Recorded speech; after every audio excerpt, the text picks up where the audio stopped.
Hasta el momento en nuestro curso de álgebra lo único que hemos estado viendo ha sido la solución de ecuaciones de primer grado, ecuaciones de segundo grado, sistemas de ecuaciones de primer grado, sistemas de ecuaciones de segundo grado. Pero llega un momento en que los comportamientos no obedecen solamente a rectas. Acordémonos que una ecuación de primer grado es porque es una recta y en esa recta lo que tenemos es que va aumentando algo, por ejemplo el tiempo, va cambiando el tiempo y va aumentando no sé, la cantidad de agua. Si estamos llenando un recipiente y ese recipiente se va llenando con agua a través de una llave, pues esta agua que está cayendo en la llave, conforme pasa el tiempo, va llenándose el agua hasta que llega un momento en que se llena. Eso precisamente es una ecuación lineal. Una ecuación lineal me va a representar un comportamiento. Pero también pudiera ser que en lugar de tener agua, pues lo que hago es lanzar una pelota, y si lanzo una pelota hacia arriba, al lanzar una pelota hacia arriba, después de un tiempo cae. Entonces eso también se puede representar, y conforme va avanzando el tiempo, pues va cambiando la altura que va teniendo la pelota. Entonces primero va aumentando hasta llegar a un límite y ya luego regresa al piso. Esto obedece a una ecuación cuadrática. Entonces, tanto las ecuaciones lineales como las ecuaciones cuadráticas las vimos en álgebra, pero va a llegar un momento en el que las cosas van a ser diferentes. Por ejemplo, si tengo yo estoy enfermo y resulta que yo puedo contagiar a 3 personas, y esa primera persona, esa segunda persona y esa tercera persona que yo la contagio, pues puedo a lo mejor contagiarla en un minuto. Pero de la misma manera, esta primera persona puede contagiar otras 3 en otro minuto, y puede contagiar a otras 3 en otro minuto, y puede contagiar a otras 3 en otro minuto. Entonces, si se dan cuenta, aquí primero fueron 3, luego van a ser 9, luego van a ser 27, luego van a ser 81, etcétera. Entonces, este crecimiento ya no es lineal y ya no es cuadrático, sino obedece a un exponente. Entonces, esos comportamientos ya se observan a través de otro tipo de ecuaciones, que precisamente son las ecuaciones exponenciales y las ecuaciones logarítmicas. Pero para poder entender todo eso, primeramente hay que saber qué es una función. Y una función va a ser una definición basada en operaciones. Entonces, siempre que yo tenga sumas, restas, multiplicaciones, divisiones, potencias o raíces, y que se van a aplicar a una variable independiente, si yo la suma se le aplica a una variable que va a estar cambiando, a algo que va a estar cambiando, a una cantidad que va a estar cambiando, eso precisamente va a ser una función. Entonces, cada vez que yo vea cambios referidos a sumas, restas, multiplicaciones, divisiones, potencias y raíces de una cantidad que se va a representar a través de una variable, eso va a ser una función. Y precisamente esos cambios en esa cantidad que va a ir cambiando y que se va a representar a través de una variable independiente, va a producir un cambio en la variable dependiente. Entonces, si cambia una cantidad que es el tiempo, puede cambiar el peso de una persona cuando va comiendo.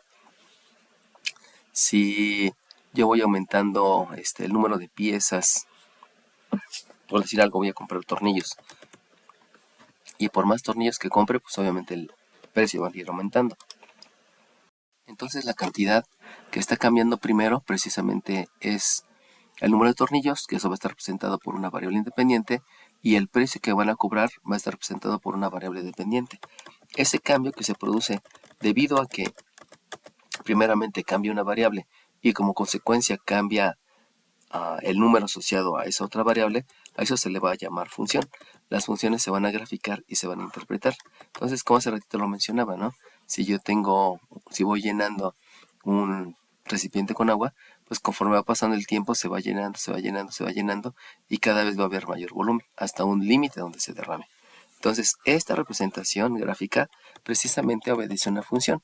Una función, vuelvo a repetir, va a ser un cambio de una cantidad que va a cambiar primero y como consecuencia va a cambiar la otra variable. Y para representar esos cambios va a ser a través de operaciones: suma, resta, multiplicación, división, potencia y raíz. Las funciones se van a graficar y las funciones se van a interpretar. Las funciones se usan para representar cualquier fenómeno físico, químico, biológico, histórico, psicológico, social, económico, etc. Entonces, todos los fenómenos que vemos en nuestra vida diaria se pueden representar a través de funciones. Esa es la situación de las funciones. Una función me va a representar cualquier comportamiento de la índole que sea, y en los cuales el cambio de una cantidad repercute en el cambio de otra cantidad. Como les mencionaba, ¿no? También pudiera decir que a más dinero que tengo en el banco, pues obviamente me dan más réditos, me dan más ganancias. O por más dinero que cueste un producto que yo quiero comprar, pues obviamente el IVA que hace referencia a intereses pues va a cambiar, ¿no? Entonces, esta es la primera cantidad que cambia y como consecuencia cambia otra cantidad. Todo eso se va a representar a través de operaciones y a eso se le va a llamar funciones. Bueno, las funciones, insisto, se van a graficar y se van a interpretar. También en algún momento a mí me enseñaron que eso iba a tener un orden. Entonces se va a representar a través de coordenadas. Así que desde que yo estaba pequeño, a mí me enseñaron que había una asociación entre el acostado y el parado y eso hacía referencia a la posición del cuerpo. También había una referencia de horizontal vertical que hace referencia a la posición absoluta. Eso ya posteriormente me enseñaron a que había números donde a un dato le correspondía un resultado y ya en la secundaria me dieron los nombres de los ejes donde se grafican, que precisamente era lo que estaba haciendo hace rato. Las horizontales son las abscisas, las verticales son las ordenadas y ahora lo que vamos a aprender o lo que estamos aprendiendo es que la variable independiente se grafica en la horizontal y la variable dependiente se grafica en la vertical. Posteriormente, conforme vayamos avanzando, me voy a dar cuenta que también hay términos. Esos términos ya los vimos en álgebra. Y entonces cuando en lugar de un dato, que es un número, lo que voy a utilizar es un término, entonces voy a estar hablando de argumentos o de imágenes. Y de la misma manera, el dominio y el rango van a ser todos los valores numéricos que puede tener o que puede adoptar la variable independiente o la dependiente. Eso poco a poco lo iremos viendo a lo largo de todos los cursos para entender propiamente lo que es una función.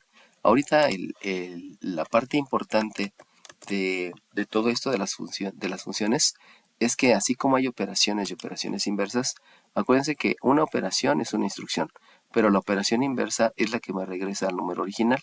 Entonces, si yo sumo 3 para regresar al número original, pues le debo de restar 3. Si yo multiplico por 5 para regresar al número original, lo debo dividir entre 5. Si yo lo obtengo la raíz cúbica para regresar al número original, hay que elevar al cubo. Entonces, así como hay operaciones que me regresan al número original, también hay algo que se llaman funciones inversas.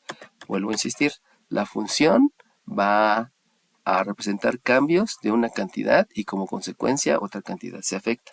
La función inversa va a ser precisamente definida como un intercambio de los datos por resultados. Es decir, si yo tengo el tiempo y afectan el peso, en la función inversa el dato va a ser el tiempo y el resultado va a ser el peso y el resultado va a ser el tiempo. Si resulta que por los kilos de tortilla que yo compro y que es el dato me cobran un precio, la función inversa me va a dar como dato el precio para saber cuántos kilos de tortilla tengo. Entonces esas funciones inversas van a intercambiar datos por resultados. Los datos de la función ahora son los resultados de la función inversa y los resultados de la función ahora son los datos de la función inversa. Y precisamente con esa función inversa viene asociado lo que vamos a estar utilizando o lo que vamos a estar explicando ahorita, que es la definición del logaritmo. Tengan en cuenta que ya les había mencionado al principio que un concepto es la unidad mínima de conocimiento y esos conceptos se van a hacer cada vez más y más y más y más y más robustos, pero van asociados todos. Por eso es importante aprenderme todos los conceptos e ir repasándolos de manera que se hagan un aprendizaje significativo para que cuando vaya aprendiendo conceptos más robustos, pues no me cuesta tanto trabajo debido a que manejo o domino los conceptos básicos. Bueno, la definición del logaritmo va asociada precisamente a esta función inversa. Recuerden que las funciones se grafican, pero ahorita lo que me interesa es cuál es la asociación que hay entre la función que vamos a estar viendo, que es la función exponencial, y la función inversa, que es la función logarítmica. Y la función logarítmica, vuelvo a repetir, solamente intercambia datos por resultados. Eso quiere decir que, poniendo un ejemplo, si yo tengo un 3 al cuadrado igual a 9, la función logarítmica lo que hace es escribir logaritmo base 3 del resultado, que es 9, y me va a dar como resultado de esta función inversa el que antes era un dato, que era el 2. Eso es lo que ahorita estamos viendo a través de la definición del logaritmo. Entonces, la definición del logaritmo menciona que el logaritmo es el exponente. Entonces vamos a poner de ejemplo lo que tengo escrito aquí. Si se dan cuenta, aquí tengo una base que es 2 tercios y esa base que es 2 tercios está elevado a un exponente 4. Por definición de potencia, yo sé que debo de multiplicar a este 2 por sí mismo 4 veces. Si multiplico al 2 por sí mismo 4 veces, pues me da 4, me da 8 y me da 16, que es el resultado que estoy escribiendo en el numerador. Y de la misma manera, si el número 3 lo multiplico por sí mismo 4 veces, pues este 3 por este 3 me da 9, por otro 3 27 y por otro 3 81, que es lo que estoy escribiendo en el denominador. Entonces recuerden que esto es una definición de potencia, ¿eh? Pero tiene una función inversa que es el logaritmo. No nos confundamos aquí porque una función me está dando operaciones para que una cantidad, cuando cambie, afecte a otra cantidad. Solamente que aquí estoy escribiendo un único resultado de esa función. Estoy escribiendo que si yo tengo un 2/3 y lo estoy elevando a la cuarta, este es el dato. Como resultado voy a tener una potencia que es 16/81. Y que para este dato específico, que es un resultado de un cambio,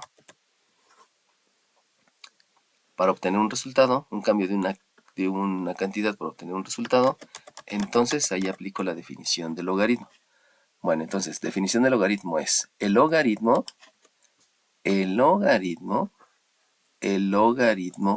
es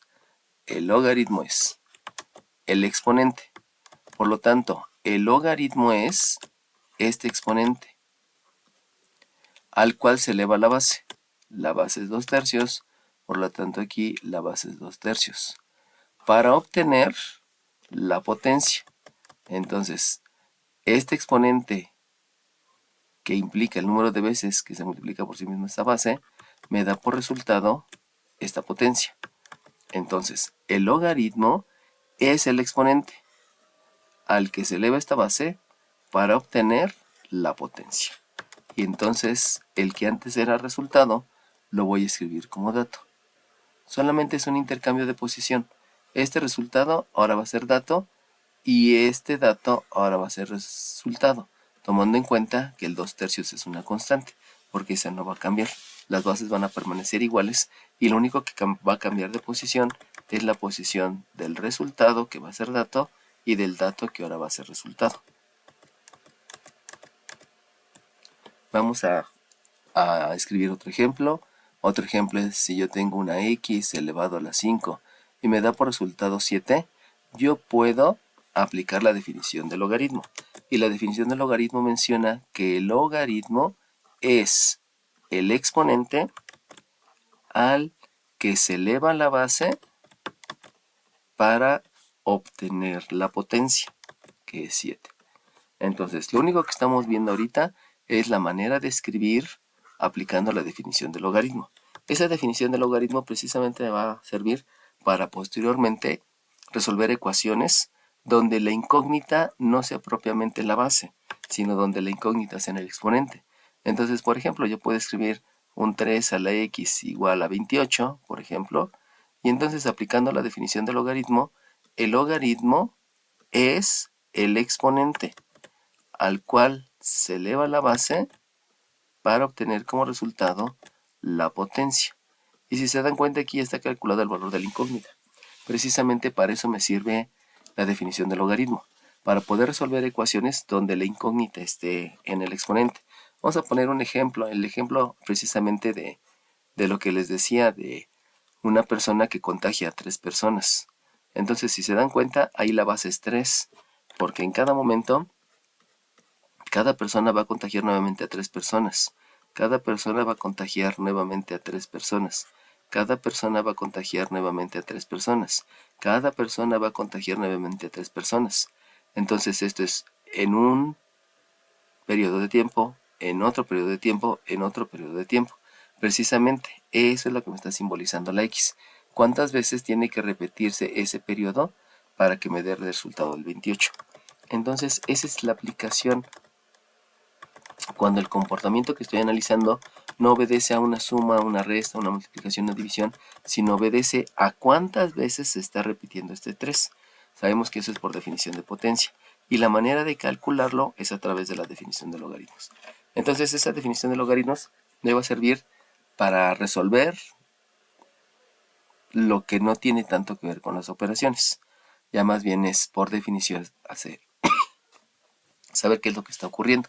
Entonces, poniendo otro ejemplo, si yo tengo un 2 a la 5, yo sé que 2 a la 5 es 32, porque si multiplico al 2 por sí mismo 5 veces, pues me da el 32. 2 por 2, 4, por 2, 8, por 2, 16, por 2, 32. Si yo aplico la definición del logaritmo, entonces el logaritmo va a ser, es el exponente, que es 5, al que se eleva la base, que es 2, para obtener la potencia, que es 32. Y entonces aquí puedo hacer una combinación de lo que tengo como resultado. Como este 5 es este 5, yo puedo intercambiarlos, yo puedo sustituir. Y entonces, aunque se vea un poquito raro, yo voy a escribir un 2 a la 5, pero en lugar de escribir el 5 voy a escribir el logaritmo. Porque sabemos que el logaritmo es un exponente. Entonces yo puedo aquí escribir logaritmo base 2 de 32 y yo sé que el resultado es 32. Entonces, si ustedes se dan cuenta, aquí también está la definición de logaritmo. Este logaritmo es un exponente al cual se está elevando esta base para obtener de resultado la potencia. Siguiendo ese ejemplo, entonces yo puedo hacer los siguientes cálculos. Si yo tengo 3 a la logaritmo base 3 de 5, aplicando la definición de logaritmo, yo menciono, este logaritmo es un número de veces. ¿Cuántas veces? No lo sé, pero es un número de veces el cual es suficiente para que cuando este 3 lo multipliques por sí mismo tantas veces como indique este exponente, te dé de resultado esta potencia. Por lo tanto, el resultado de esta potencia es el número 5. 5 a la logaritmo base 5 de 27 es lo mismo, por definición de logaritmo. El logaritmo es un número de veces por las cuales se va a multiplicar esta base por sí misma. ¿Cuántas veces se va a multiplicar por sí misma? No lo sé, pero son lo suficiente número de veces para que esta base, cuando se multiplique este número de veces, te dé por resultado esa potencia, donde esa potencia es 27. Esa es la definición del logaritmo. Y pudiéramos hacer algo un poquito más complejo. Y elevado a la logaritmo base y de 1/3, bajo ese mismo concepto, este logaritmo, perdón, aquí me equivoqué, porque este no debe ser 3, sino debe de ser y. Entonces, este logaritmo va a ser un número de veces. ¿Cuántas veces son? No lo sé, pero son las veces suficientes para que esta base, al multiplicarse por sí misma tantas veces como indica este exponente, no sé cuántas veces son, pero son las suficientes para que te dé de resultado esta potencia. Y entonces el resultado es 1/3. Y de ahí ya podemos escribir más ejercicios similares. Por ejemplo, pi a la logaritmo base pi de 1/5, por ejemplo, me va a dar de resultado 1/5. Porque este es el número de veces, número de veces que se debe multiplicar esta base para obtener como resultado esta potencia. Y nos podemos ir con más incógnitas, decir que la z elevado a la logaritmo base z de 51, pues sabemos que es 51. No es que se esté cancelando, no es que se esté eliminando, simplemente es por definición. Por eso es importante saber que este es un número de veces que se debe de multiplicar por sí mismo esta base para obtener como resultado esta potencia. Esa es la definición del logaritmo. Pero ahora podemos seguir aplicando la definición del logaritmo en otras situaciones. Por ejemplo, logaritmo base 5 de 125, ¿cuánto es? Pues resulta que este logaritmo debe de ser un número de veces. El número de veces las cuales se debe multiplicar por sí mismo esta base que es 5. Entonces, yo analizando, si multiplico el 5 por 5, yo sé que me da 25, pero si multiplico 3 por 5, obtengo por resultado el 125. Entonces, si me están diciendo por la definición que el logaritmo es el número de veces a las cuales debo de multiplicar esta base por sí misma para obtener esta potencia que es 125, pues lo que les acabo de mostrar es que ese resultado es 3. porque si al 3, si al 5 lo multiplico por sí mismo 3 veces, me da por resultado el 125. De manera similar, yo pudiera decir logaritmo base 2 de 1024, pues el número de veces que tengo que multiplicar por sí mismo al 2 para obtener 1024, pues es 2 por 2 es 4, por 2 8, por 2 16, por 2 32, por 2 64, por 2 128, por 2 256, por 2 512 y por 2 1024, lo cual es 1, 2, 3, 4, 5, 6, 7, 8, 9, 10 veces. Y entonces el número de veces es 10 veces. Y nos podemos ir un poquito más complejos. Si yo quiero calcular logaritmo base raíz de 3, base raíz de 3 de 27, pues tengo que saber cuántas veces se multiplica la raíz de 3 por sí misma para obtener el 27. Entonces, yo sé que la raíz cuadrada de 3 por la raíz cuadrada de 3 me da 3, precisamente por operaciones inversas. También yo sé que raíz cuadrada de 3 por raíz cuadrada de 3 me vuelve a dar 3 por operaciones inversas y definición de potencia. Y también sé que la raíz cuadrada de 3 por la raíz cuadrada de 3 me da 3. Por lo tanto, este 27 proviene de la multiplicación de 3 por 3, 9 por 3, 27. Pero yo no quiero saber cuántas veces se multiplica el 3 por sí mismo, sino quiero saber cuántas veces se multiplica la raíz de 3 por sí mismo, de tal manera que es una vez, dos veces, tres veces, cuatro veces, cinco veces, seis veces. Por lo tanto, el número de veces que se está multiplicando por sí mismo la raíz de 3 para obtener el 27, pues son 6 veces. El logaritmo es el exponente al que se eleva la base para obtener la potencia. El logaritmo es el número de veces que se debe de multiplicar por sí mismo la base para obtener esta potencia. Por eso estoy determinando que son 6 veces. Podemos ponernos un poquito más complicado la situación y yo digo la raíz cúbica de 2 para obtener 16, por ejemplo.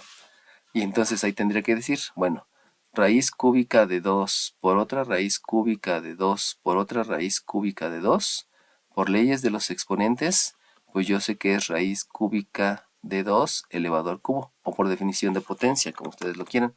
Y de aquí son operaciones inversas, y al hacer operaciones inversas me doy cuenta que me da el 2. La operación inversa es la operación que me regresa al número original, por eso sé que es 2. Entonces, tuve que multiplicar 3 veces raíz cúbica de 2 para obtener el 2. Eso quiere decir que otra vez tengo que multiplicar raíz cúbica de 2 por sí misma 3 veces para obtener el 2. Y otra vez debo de multiplicar la raíz cúbica de 2 por sí misma 3 veces para obtener el 2. Y otra vez debo de multiplicar por sí misma la raíz cúbica de 2 por sí mismo 3 veces para obtener el 2. Y entonces yo ya sé que 2 por 2 es 4, por 2 es 8, por 2 es 16. Entonces, tengo que multiplicar 4 veces al 2 por sí mismo para obtener el 16. Pero yo no quiero saber eso, porque no me interesa la base 2. Lo que me interesa es la base raíz cúbica de 3. Por lo tanto, el número de veces es una vez, dos veces, tres veces, cuatro veces, cinco veces, seis veces, siete veces, ocho veces, 9 veces, 10 veces, 11 veces, 12 veces. Entonces, el número de veces que multipliqué por sí mismo la raíz cúbica de 2 para obtener el 16, pues son 12 veces. Vamos a hacer otro. Si yo quiero calcular la raíz quinta de 4, logaritmo base raíz quinta de 4 de 16, pues otra vez, ¿cómo le hago para obtener el 16? Pues primeramente, tengo que multiplicar la raíz quinta de 4 una vez, por la raíz quinta de 4 dos veces, por la raíz quinta de 4 tres veces, por la raíz quinta de 4 cuatro veces, por la raíz quinta de 4 5 veces. Y con eso obtengo la raíz quinta de 4 a la quinta. Y por operaciones inversas me regreso al número original, por lo tanto aquí tengo el 4. Y entonces, otra vez, la raíz quinta de 4 por la raíz quinta de 4, por la raíz quinta de 4, por otra raíz quinta de 4, por otra raíz quinta de 4, volveré a hacer lo mismo. Otra raíz quinta de 4 elevado a la quinta y por operaciones inversas me da un 4. Por lo tanto, ¿cuántas veces debo de multiplicar al 4 por sí mismo para obtener 16? Pues van a ser 2 veces, pero yo no quiero esas 2 veces, porque a mí lo que me interesa es cuántas veces multiplicaste por sí mismo la raíz quinta de 4 para obtener como resultado el 16, y de contarlas, pues yo sé que son 10 veces. Precisamente es de la definición del logaritmo que estaremos utilizando para poder obtener resultados adecuados, ya sea utilizando la definición del logaritmo en esta situación, donde me mencionan la base y puedo obtener la potencia, en esta situación, donde yo debo de pensar cuántas veces hay que multiplicar a la base para obtener la potencia, o en esta situación, donde tengo que hacer un análisis un poco más meticuloso de saber cuántas veces se utiliza o se multiplica por sí mismo esta base para obtener este resultado.